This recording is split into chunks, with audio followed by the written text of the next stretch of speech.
Retiring in the San Miguel's, episode 17, starting to work on the villa.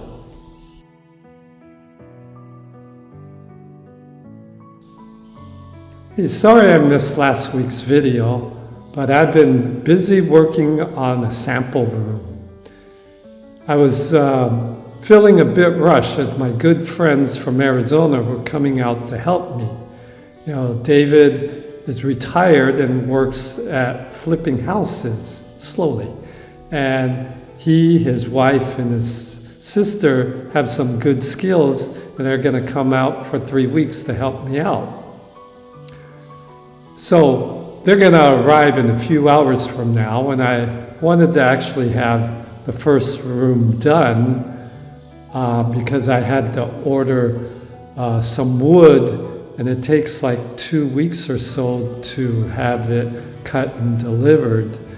And I wanted to make sure that, you know, all the pieces were right before I ordered 4 or 8 more sets of them, you know, because it takes 2 weeks to have them cut and delivered.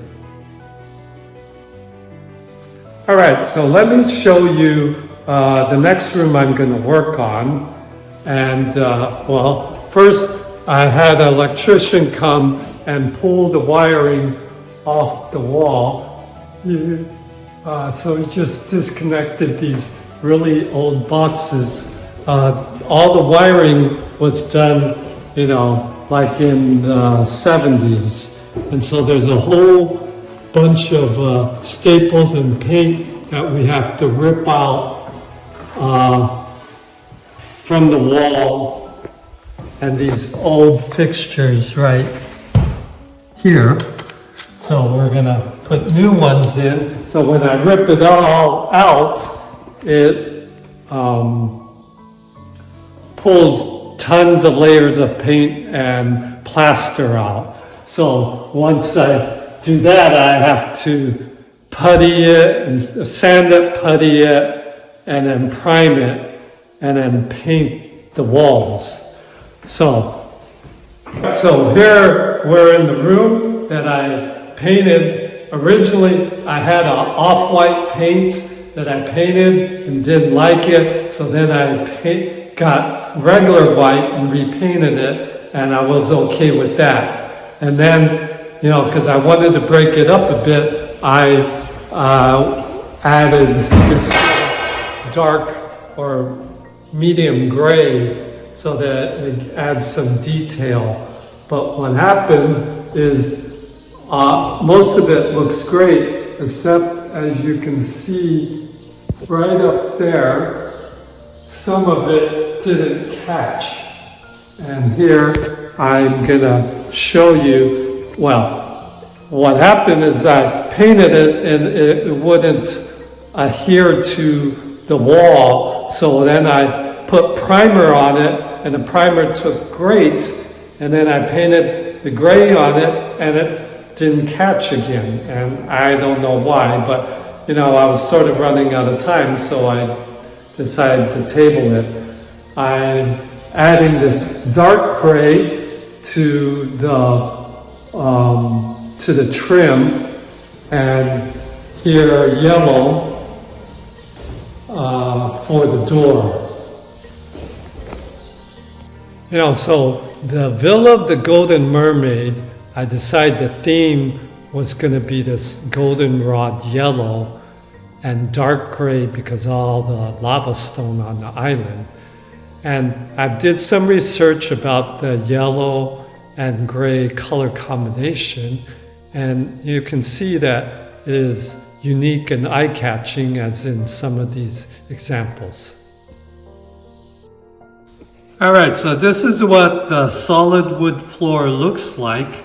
And as you can see, there are lots of gouges and even fine little scratches in here. So I decided I'd have to finish the wood floor.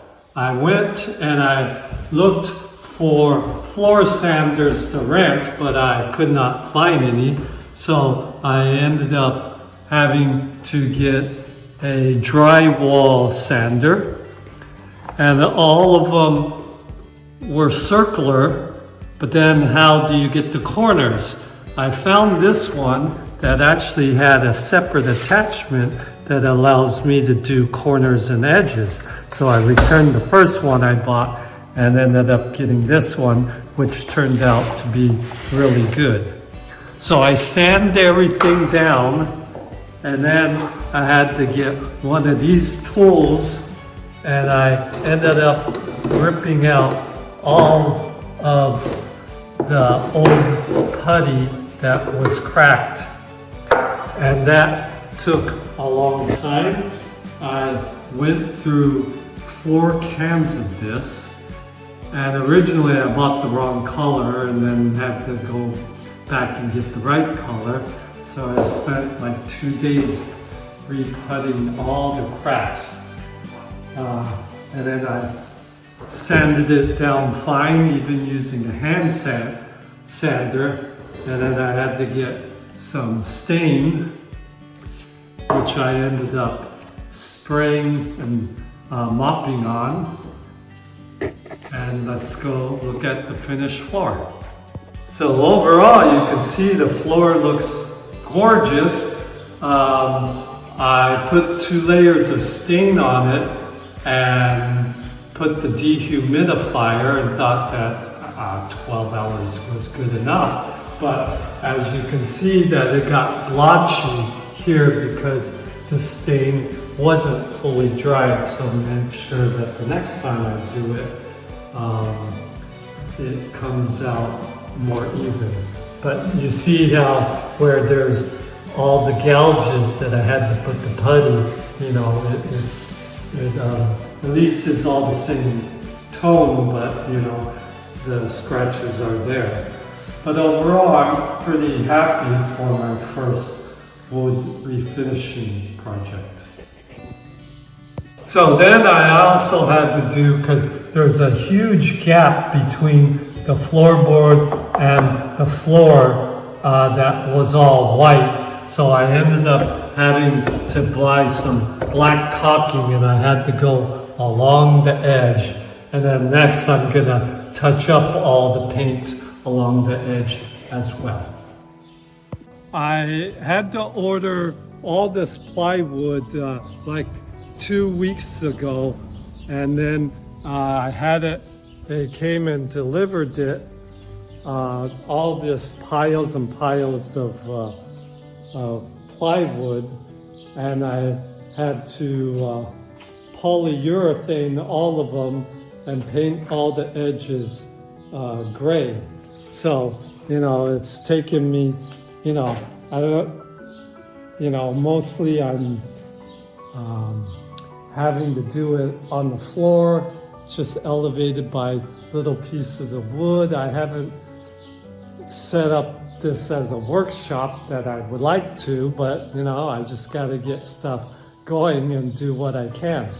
So this is my staging area, so I got to keep it dust free while I'm coating it, and I'm using the same polyurethane that I use on a semi-gloss polyurethane that I use on the floor is also on that I'm using on all the plywood as well here.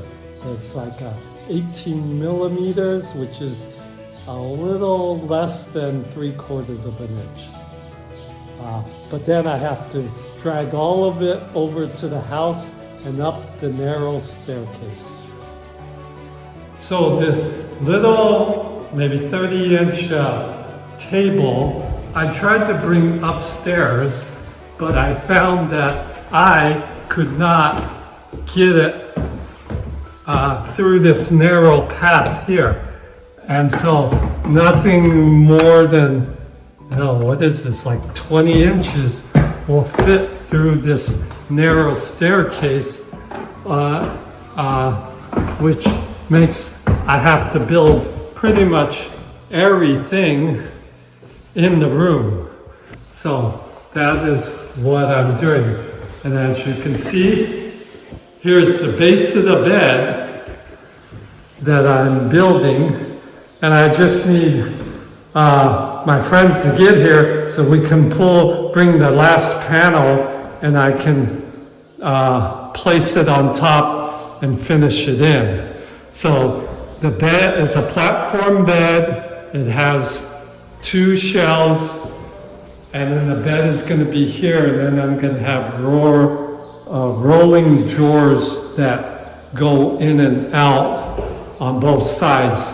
And then the last place here is where luggage is going to go. And so one's bigger because usually you have one large luggage and then one small luggage. And then against this wall, I'm going to have wall units organizer that fits in this space. So it's not designed to be moved around. It's designed so it'll be easy to clean and maintain. So everything, like the wall organizers, are not closets, because if you cover them up, there'll be more chance of mold. Because of the high humidity, you want air to flow around, so people are going to have to keep everything nice and tidy, which is what I want. It's a bit of a more minimalistic design for easy upkeep. I might build a little sitting spot here, a little bench that you can look out on. And so this is the basic room.